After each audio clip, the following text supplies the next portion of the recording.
students, I am CA Harshita Deswani from HR Institute of Studies. Today we would be continuing chapter number 6 of Science for Standard 8 student. The name of the chapter is Combustion and Flame. Okay. तो students in our earlier session हमने chapter को begin किया था। हमने काफी चीजें combustion के बारे में पढ़ी। कंबक्शन क्या होता है, कंबस्टेबल सब्सटेंस या फ्यूल क्या होता है, फायर एक्सटिंग्विशर के बारे में पढ़ा था कि अगर फायर ऑयल से हो रही है, इलेक्ट्रिकल अप्लायंसेस से हो रही है, so we can't like water नहीं डाल सकते उसमें हम लोग को। ठीक है, तो ये सारी बातें अपन ने समझी थी। उस टाइम पे carbon dioxide is a best fire extinguisher. Okay, तो इसी टॉपिक को हम आगे उसी चैप्टर को हम आगे कंटिन्यू करते हैं। और आज जो अपन सबसे पहले स्टार्ट करेंगे वो है type of combustion. Type of combustion, type of combustion. तो दो टाइप की कंबक्शन होते हैं, which is rapid combustion and spontaneous combustion. ठीक है, सो दो टाइप की कंबक्शन है। First one is rapid combustion and spontaneous combustion. Okay, so bring a burning matchstick or a gas lighter near a gas stove in a kitchen. Kitchen का gas आपने नौ burn किया और एक मैचस्टिक या तो lighter से आपने उस गैस फ्लेम को ऑन करने की कोशिश की। So we find that gas burns rapidly and produces heat and light. जो गैस होती है ना वो बहुत जल्दी से बर्न हो जाती है और उसमें से हीट निकलती है, ऑब्वियसली तभी तो कुक होती है चीजें, और लाइट निकलती है। We can see the light, जो फ्लेम होती है। सो गैस बहुत रैपिडली बर्न हो जाता है, उससे हीट एंड लाइट निकलती है। इस टाइप के कंबक्शन को, जो रैपिडली बर्न हो जाता है उसमें से हीट एंड लाइट निकलती है, उसको बोलते हैं रैपिड कंबक्शन। मतलब जिस कंबक्शन में जो सब्सटेंस है, जो कंबस्टेबल सब्सटेंस है, वो रैपिडली फटाफट बर्न हो जाता है और क्या निकलती है, हीट एंड लाइट, उसको बोलते हैं हम लोग रैपिड कंबक्शन। अब अपन पढ़ते हैं spontaneous. Okay, there are substance like phosphorus which burn in air at room temperature. अब the type of combustion in which a material suddenly burst into flame. इस टाइप का कंबक्शन जिसमें मटेरियल अचानक से बर्स्ट इनटू फ्लेम, अचानक से उसमें से फ्लेम्स निकलने लग जाती है without application of any apparent cause. मतलब उसमें कोई एपरेंटली आपने उसको बर्न नहीं किया, एपरेंट कोई कॉज नहीं, लेकिन इमीडिएटली उसमें से फ्लेम्स निकलने लगी, तो उसको बोलते हैं स्पॉन्टेनियस कंबक्शन। मतलब रैपिड कंबक्शन में सब्सटेंस रैपिडली बर्न होता है और उसमें से हीट एंड लाइट निकलती है। स्पॉन्टेनियस कंबक्शन में से क्या होता है, मटेरियल को सडनली, बहुत इंपॉर्टेंट है, अचानक से it burst into flames without any apparent cause. कोई एपरेंट कॉज नहीं, तो अचानक से उसमें से फ्लेम्स निकलने लग जाती है। मतलब रैपिड कंबक्शन में सब्सटेंस रैपिडली बर्न होता है और क्या निकलती है, हीट एंड लाइट। और स्पॉन्टेनियस कंबक्शन में बेसिकली सडनली, अचानक से जो सब्सटेंस होता है उसमें से क्या निकलने लगती है, फ्लेम। एंड यहाँ पे कोई भी एपरेंट मतलब जो दिख पाए, एपरेंट एज सच कोई उसका कॉज नहीं होता, लेकिन तो भी वो सडनली बर्न होने लगता है। ठीक है, फ्लेम निकलने लगती है। Spontaneous combustion of coal dust has resulted in many disasters, fire in coal mine। बोला है कि काफी टाइम जो कोल होता है उसमें स्पॉन्टेनियस कंबक्शन होता है, इससे काफी जो कोल माइंस होती है उसमें बहुत बड़े डिजास्टर्स हो जाते हैं, बहुत पूरा तहस नहस हो जाता है। Spontaneous forest fire sometime due to the heat of the sun और ड्यू टू लाइटनिंग स्ट्राइक। पता है कभी फॉरेस्ट फायर लग जाती है, वो क्या होता है, बिकॉज सन की हीट से फॉरेस्ट फायर लग जाती है, तो बिजली कड़की लाइटनिंग से भी होती है।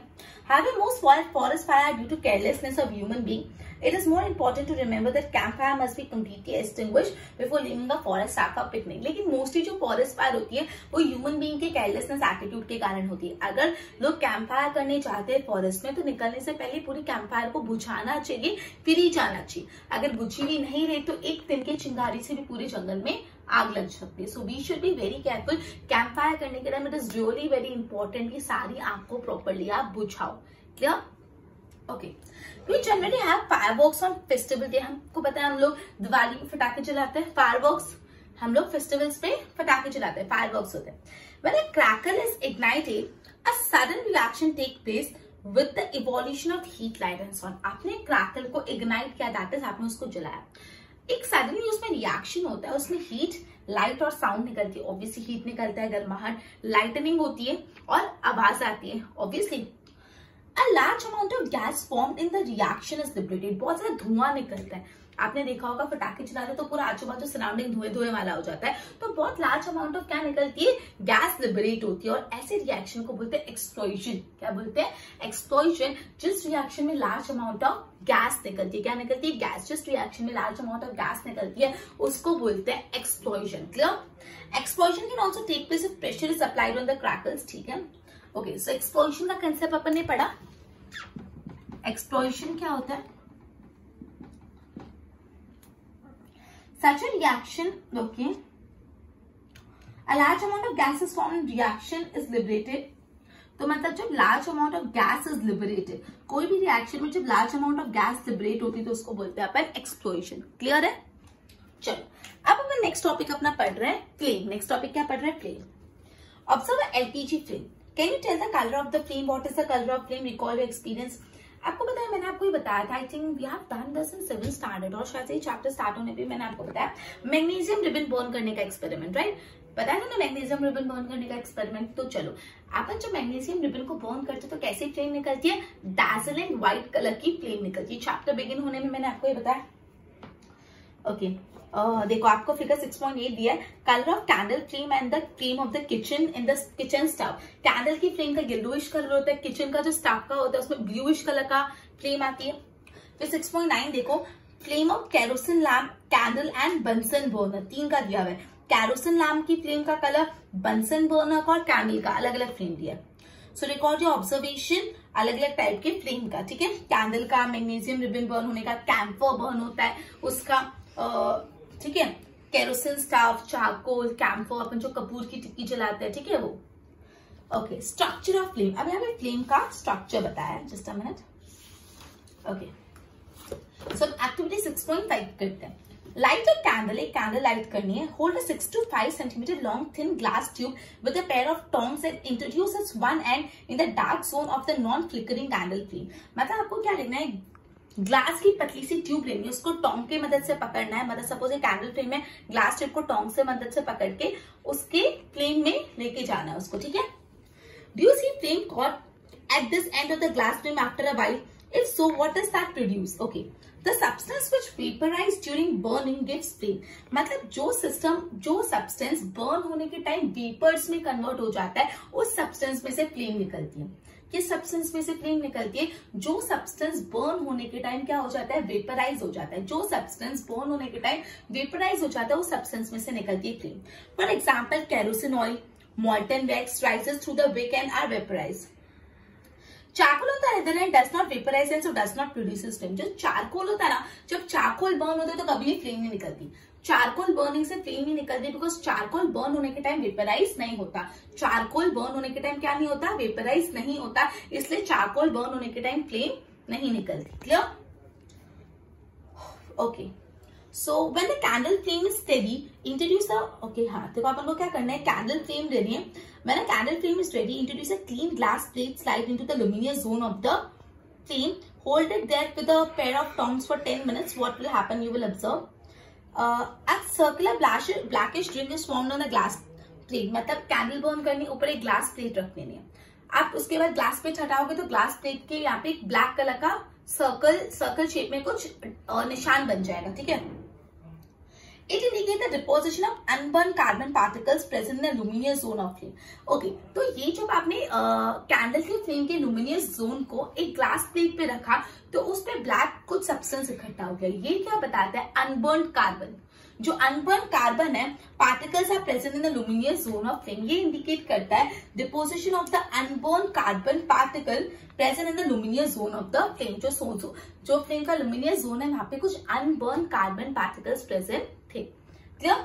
Hold a thin copper wire just inside the luminous zone of a flame for 30 second. फिर आपको क्या करना है, जो लुमिनियस जोन है फ्लेम का, उसमें पतली सी कॉपर वायर 30 सेकंड्स तक रखो। Notice the portion of copper wire just got outside the flame get red hot. आप जो कॉपर वायर बाहर निकालोगे तो जो part of the copper wire उस लुमिनियस जोन में था वो रेड कलर का हो जाएगा, रेड हॉट हो जाएगा। Does it indicate the non luminous zone of the flame has a sorry non luminous zone में रखना है। ओके, आपको कॉपर वायर को नॉन लुमिनियस जोन में डालना है, वो एकदम रेड हॉट हो जाएगा। इससे ये इंडिकेट किया जाता है कि non luminous zone of the flame has a high temperature. चलो अब अपन अलग अलग zone of the candle flame पढ़ते, जो काफी इंपॉर्टेंट है। डायग्राम भी काफी इंपॉर्टेंट है एग्जाम पॉइंट ऑफ व्यू के लिए।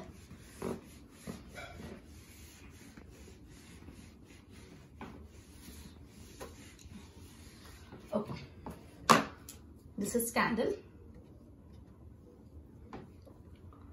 ये अपना फ्लेम है। ओके, तो देखो यहाँ पे सेंटर में कुछ ब्लैकिश लेयर होता है, तो यहाँ पे flame colour I can't do it, तो आप थोड़ा समझ आना, ठीक है।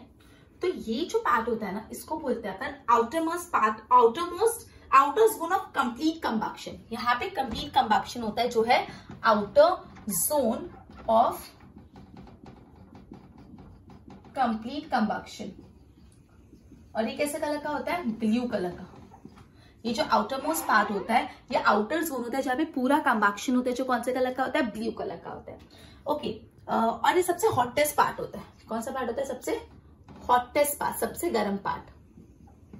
जो ऊपर वाला हिस्सा होता है ना, सबसे गर्म होता है। उसके बाद आता है मिडिल जोन। ये अपना है मिडिल जोन, जहाँ पे कैसा कंबक्शन होता है? Of partial combustion. पार्शियल मतलब ना ज्यादा ना कम, पार्शियल कंबक्शन होता है यहाँ पे। और ये कैसा कलर का होता है? येलो कलर का होता है। ये कैसे कलर का होता है स्टूडेंट्स? येलो कलर का होता है। और ये कैसा होता है? मॉडरेटली हॉट, ना ज्यादा गर्म ना ज्यादा ठंडा, मॉडरेटली हॉट। और फिर नीचे जो ये पार्ट आता है, ये जो ब्लैक पार्ट है, ये इनर मोस्ट जोन है, inner most zone of unburned wax vapour. यहाँ पे अनबर्न वैक्स के वेपर होते हैं और इसको बोलती है कैसे कलर का होता है? ब्लैक। और ये सबसे कम हॉट होता है, लीस्ट हॉट। काफी बार आपने देखा होगा लोग है ना, ऐसे फ्लेम के ऊपर था कैसे बीच में से उंगली निकाल देते हैं। अब बोलते कुछ हुआ नहीं, क्योंकि जो इनर मोस्ट पार्ट होता है ना, वो इतना हॉट होता नहीं। आउट सपोज फ्लेम तो आप उसको ऐसे करोगे तो हाथ जल जाएगा, लेकिन अगर ऐसे बीच में से उंगली निकाल दो एकदम थोड़ा लोअर साइड से, तो इतना लगता नहीं। Don't try this at home obviously not, but just आपको बता रही हूँ कि जो इनर मोस्ट पार्ट होता है वो लीस्ट हॉट होता है। हॉट तो होता ही है, so don't ever try this. Inner most part hot होता है, लेकिन जो इनर मोस्ट पार्ट होता है वो लीस्ट हॉट होता है। जो सबसे आउटर मोस्ट पार्ट होता है वो कैसा होता है? हॉटेस्ट पार्ट, सबसे हॉटेस्ट पार्ट होता है वो कैसे कलर का होता है? ब्लू कलर का होता है, जहाँ पे कंप्लीट कंबक्शन होता है। जो मिडिल पार्ट होता है वो येलो कलर का होता है, वहां पे पार्शियल कंबक्शन होता है और वो मॉडरेटली हॉट होता है। और जो लोअर पार्ट होता है वो कैसा हॉट होता है? लीस्ट हॉट होता है। और वहां पे अनबर्न पार्टिकल्स होते हैं, वैक्स के अनबर्न पार्टिकल्स होते हैं, और वो ब्लैक कलर का होता है। सो और ये वैक्स कैंडल है ऑब्वियसली, इसका ये है वैक्स कैंडल। तो ये जो पूरा कैंडल डायग्राम है ना, वो आपको एग्जाम में आने के चांसेस है। इवन इंडिविजुअल इसमें से क्वेश्चन भी काफी अच्छे अच्छे बनते हैं। ओके, आगे बढ़ते हैं। Goldsmith blow the outermost zone of a flame. Goldsmith जो होते हैं, they blow the outermost zone of the flame with a metallic blow pipe for melting gold and silver. Okay, so जो गोल्ड्समिथ होते हैं ना, वो भी आउटरमोस्ट जो पार्ट होता है फ्लेम का, उसको ब्लो करके गोल्ड और सिल्वर को मेल्ट करवाते हैं। मतलब जो फ्लेम का आउटर मोस्ट पार्ट होता है वो एक मेटालिक पाइप से ब्लो करते हैं और गोल्ड और सिल्वर को मेल्ट करवाते हैं, जो गोल्डस्मिथ होते हैं। ठीक है, ओके। अब अपना एक और बहुत इंपॉर्टेंट टॉपिक है जो है fuel. Okay, so let us begin fuel के टॉपिक से। ये भी बहुत इंपॉर्टेंट था जो अपन ने करा। अब अपन फ्यूल के बारे में पढ़ते। सॉरी, फ्यूल क्या होता है? अपन ने इसकी डिफाइन भी पढ़ी थी। फ्यूल मतलब द कंबस्टेबल सब्सटेंस, जिस सब्सटेंस में कंबक्शन हो रहा है एक्चुअली, वो होता है fuel, right? Recall the source of the heat energy for domestic and industrial purpose are mainly wood, charcoal, petrol, kerosene. मतलब जो wood, charcoal, petrol, kerosene होता है, जो source of energy होता है, उसको बोलते हैं अपन fuel। ठीक है, अब good fuel is one। अब एक अच्छा fuel क्या होता है? good fuel। अच्छा fuel होने के लिए क्या क्या होना चाहिए? So good fuel is one which is readily available। मिल जाए इसलिए, भाई मिलेगा नहीं तो अच्छा भी हो तो क्या करें? So it should be obviously students readily available। Readily available मतलब मिल जाना चाहिए, तकलीफ नहीं होनी चाहिए मिलने में। दूसरी बात है सस्ता होना चाहिए, चीप, ऑब्वियसली चीप। दूसरी बात तो कैसा होना चाहिए? चीप होना चाहिए। तीसरी बात, it Burns easily in air at a moderate rate. जल इजीली जाए, burn easily in air eight moderate rate. Fourth, it produces a large amount of heat। obviously fuel में से हीट तो निकलनी चाहिए, so it should produce a large amount of heat। Fifth, it does not leave behind any undesirable substance। कोई undesirable substance रह नहीं जाना चाहिए, मतलब कोई रेसिड्यू नहीं रहना चाहिए। it does not leave behind any undesirable substance. मतलब एक अच्छे फ्यूल में 5 कैरेक्टरिस्टिक होने चाहिए। मिल जाए भाई, इजीली अवेलेबल होना चाहिए, सस्ते में मिलना चाहिए, चीप होना चाहिए, इजीली बर्न होना चाहिए, एकदम मॉडरेटली बर्न होके हीट भी ज्यादा प्रोड्यूस होनी चाहिए और कोई कचरा नहीं रह जाना चाहिए, does not leave behind any residue substance, ठीक है, अनड्यू सब्सटेंस, ठीक है, undesirable substance. So characteristic of good fuel, it should be readily available, it should be cheap, it should burn moderately in the air, it should give a lot of heat, a large amount of heat should be generated, and it does not leave behind any undesirable substance, नहीं छोड़ना चाहिए, ठीक है. There is probably no fuel that is considered as ideal fuel. कोई ऐसा fuel ही नहीं जिसमें सब आ जाए. एक आइडियल फ्यूल जैसा डेफिनेशन है ही नहीं, थोड़ा बहुत तो ऊपर नीचे होता ही है, लेकिन हमको ऐसा फ्यूल देना जो most of the requirement fulfil करता है. क्लियर? कोई ऐसा फ्यूल नहीं होगा जो आइडियल होगा best, but yes we should choose a fuel जो most of the requirements pick up कर पाए, ठीक है. Okay, fuel differ in their cost, some fuels cheaper होते हैं, सम फ्यूल कॉस्टलियर होते हैं. Obviously make a list of fuel. अब नेक्स्ट टॉपिक जो है वो फ्यूल एफिशिएंसी किसको बोलते हैं, ठीक है. अपन ने फ्यूल क्या होता है, फ्यूल में कौन कौन से कैरेक्टरिस्टिक होनी चाहिए, कोई आइडियल फ्यूल नहीं होता, लेकिन अपन को ऐसा फ्यूल चूज करना है जो most of the characteristic fulfil कर पाए. अब अपन पढ़ रहे फ्यूल एफिशिएंसी किसको बोलते हैं. Suppose you are asked to boil a given quantity of water using a cow dung, coal and LPG. आपको क्या करना है, आपको बोला है पानी को बॉयल करो काउ डंग यूज करके, कोल यूज करके, एलपीजी यूज करके, इंडिविजुअली तीनों एज अ फ्यूल यूज करो. Which fuel would you prefer, give your reason. You may have taken the help of your parents. Do this three fuel produce the same amount of heat. The amount of heat generated, heat produce on complete combustion of 1 kg of fuel is called as calorific value. Students pay attention. One more important thing that we are going to study is calorific value. 1 kg fuel का जब complete combustion हो जाता है, मतलब 1 kg fuel को जब आप complete combustion करते हो तो उसमें से कितना हीट प्रोड्यूस होता है उसको बोलते हैं उस फ्यूल की कैलोरिफिक वैल्यू. वापस स्टूडेंट्स, 1 kg फ्यूल का जब कंप्लीट कंबक्शन हो जाता है, 1 kg फ्यूल पूरा का पूरा उसका कंबक्शन हो गया, कंप्लीट पार्शियली कंप्लीट कंबक्शन हो गया, और फिर उसने कितना हीट एनर्जी दी उसको बोलते हैं उस फ्यूल की calorific value. Calorific value of fuel is expressed in, अब कैलोरिफिक वैल्यू की यूनिट क्या होती है, kilo joule per kg, kilo joule per KG. तो कैलोरिफिक वैल्यू की यूनिट क्या है, किलो जूल पर केजी, ठीक है. अब आपको ना टेबल में अलग अलग फ्यूल की कैलोरिफिक वैल्यू दी है. देखो, काउ डंग की 6000 से 8000, वुड की 17000 से 22000, कोल की 25000 से 33000, पेट्रोल की 45000, अलग अलग. हाइड्रोजन देखो 1,50,000 किलो जूल पर केजी का हीट एनर्जी प्रोड्यूस करता है. तो अलग अलग फ्यूल्स की कैलोरिफिक वैल्यू दी है, ठीक है. ओके, नेक्स्ट टॉपिक पढ़ने से पहले कैलोरिफिक वैल्यू को लर्न कर लेते हैं विदिन अ मिनट. ध्यान दो यहाँ पे, कैलोरिफिक वैल्यू क्या होता है. कैलोरिफिक वैल्यू सिंपल टर्म्स में अगर अपन सोचे तो कैलोरिफिक वैल्यू मतलब हम लोग 1 kg फ्यूल का कंप्लीट कंबक्शन करके कितना हीट एनर्जी रिलीज होता है, प्रोड्यूस होता है. So it is the amount of, क्या प्रोड्यूस हो रहा है, amount of heat energy produce. कैसे हीट एनर्जी प्रोड्यूस हो रही है, बाय कंप्लीट कंबक्शन. कैसा combustion, complete combustion of 1 kg of fuel is called as calorific value. Calorific value is the amount of heat energy produced by the complete combustion of 1 kg fuel. 1 kilo fuel burn का complete combustion करके जितना heat energy produce है उसको हम लोग एक्सप्रेस कैसे करेंगे, विच यूनिट में, kilo joule per kg. Kilo joule per kg, we could write this as kg, sorry हाँ, kilo joule per kg. Okay, और फिर टेबल में आपको अलग अलग फ्यूल का कैलोरिफिक वैल्यू दिया, कि एक तो बार थोड़ा ओवरव्यू ले लेना. अब स्टूडेंट्स, जब हम फ्यूल को बर्न करते हैं तो ऑब्वियसली उसमें से हार्मफुल सब्सटेंस निकलते हैं. उसके बारे में पढ़ते हैं कि जब फ्यूल को बर्न करते हो तो उसमें से क्या निकलते हैं, हार्मफुल सब्सटेंस. तो देखो, जो फ्यूल का कंजप्शन है ना, उसका एनवायरमेंट पे क्या इफेक्ट है, आपको चार पॉइंट है उसके साथ चैप्टर कंप्लीट. तो ये लॉन्ग आंसर भी आपको एग्जाम में होगा, और इसमें से इंडिविजुअल शॉर्ट आंसर्स भी बन सकते हैं कि जो फ्यूल की बर्निंग से क्या क्या एनवायरमेंट पे असर आता है. सबसे पहले कार्बन फ्यूल, लाइक कार्बन के जो फ्यूल होते हैं, मतलब जिस फ्यूल में कार्बन होते हैं, जैसे वुड हो गया, कोल हो गया, पेट्रोलियम, जब आप उसको बर्न करोगे ना तो उसमें से कुछ आधे जले हुए अनबर्न कार्बन पार्टिकल्स निकलेंगे.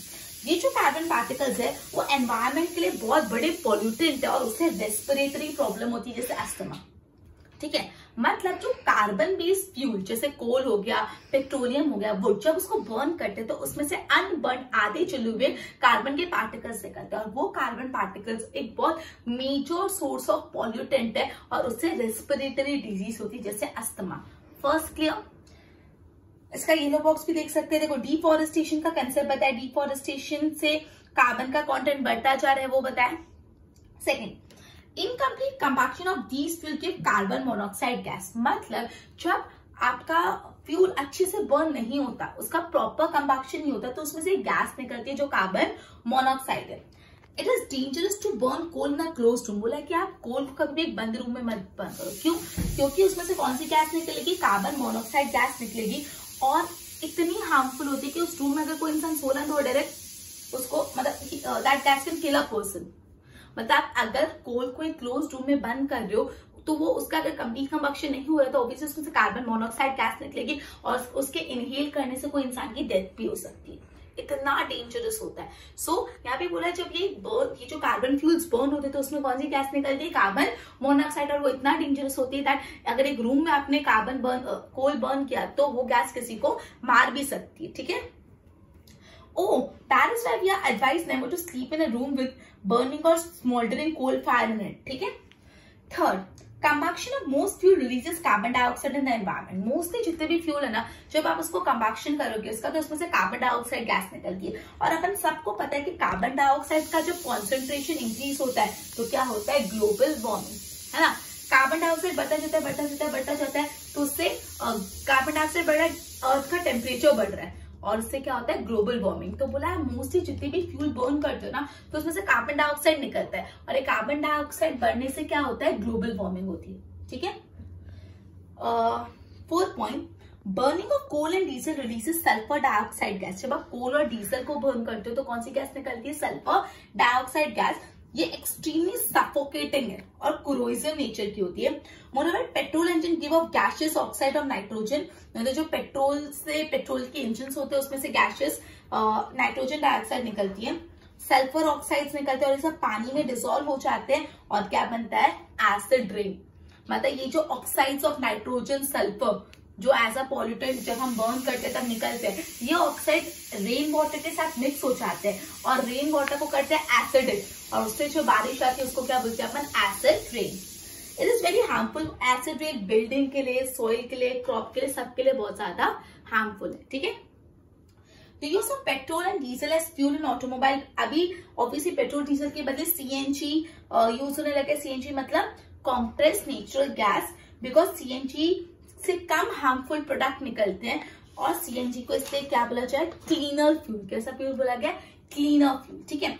तो ये अपन ने कितने चार एनवायरमेंटल इम्पैक्ट देखे फ्यूल बर्न करने से। पहला, जो कार्बन बेस्ड फ्यूल बर्न करते हैं तो उसमें से कुछ अनबर्न कार्बन पार्टिकल्स रह जाते हैं और ये बहुत मेजर पॉल्यूटेंट है और इससे रेस्पिरेटरी डिजीज होती है। फिर बोला है कि अगर कार्बन बेस्ड जो फ्यूल्स होते हैं उनका कंप्लीट कंबक्शन नहीं होता तो कार्बन मोनोऑक्साइड निकलती है और कार्बन मोनोऑक्साइड बहुत डेंजर है। उस फ्यूल के कंबक्शन से कार्बन डाइऑक्साइड गैस निकलती है और कार्बन डाइऑक्साइड से ग्लोबल वार्मिंग होता है। लास्ट में एसिड रेन होता है because of burning of this fuel. उससे नाइट्रोजन, सल्फर के ऑक्साइड रेन वाटर के साथ मिक्स हो जाते हैं और एसिड रेन क्रॉप्स के लिए, बिल्डिंग के लिए, सॉइल सब के लिए बहुत डेंजरस है। ठीक है। ओके, तो with this we have completed this chapter.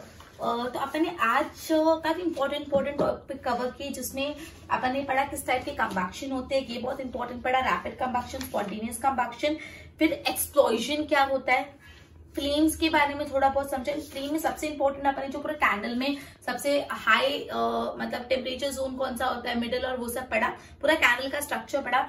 एक अच्छा फ्यूल कैसा होना चाहिए, कैलोरिफिक वैल्यू मतलब क्या होता है, और ये लास्ट टॉपिक अपन ने पढ़ा कि फ्यूल बर्न करने से एनवायरमेंट पे क्या इम्पैक्ट आता है। So before ending this lecture I would be asking you some questions. So if आपने right answer yes, so well done. And if not, what you need to do is you need to review the video. Be honest to yourself. अगर answer नहीं आ रहे so not to worry, वापस देख लो. Okay, so be honest to yourself. So let us begin.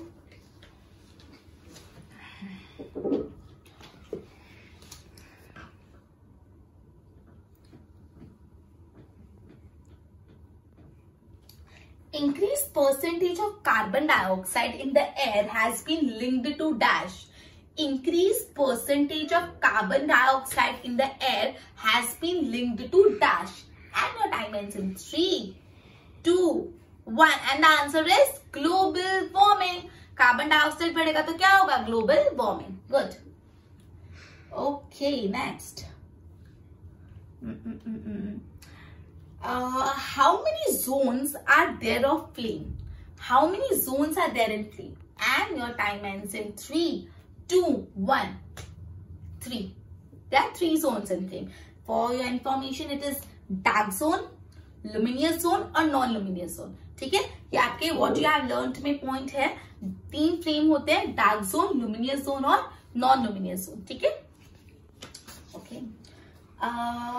The calorific value of the fuel is expressed in unit called dash. The calorific value of a fuel is expressed in a unit called dash, and your time ends in 3, 2, 1. It is kilojoule per kg, right? Okay, students, well done. I hope आपने सब answer सही दिए होंगे, and if not, okay, you have an option to view the video again. So with this, we will be ending up a session and continue with the chapter number 7 in our next session. Till then, goodbye.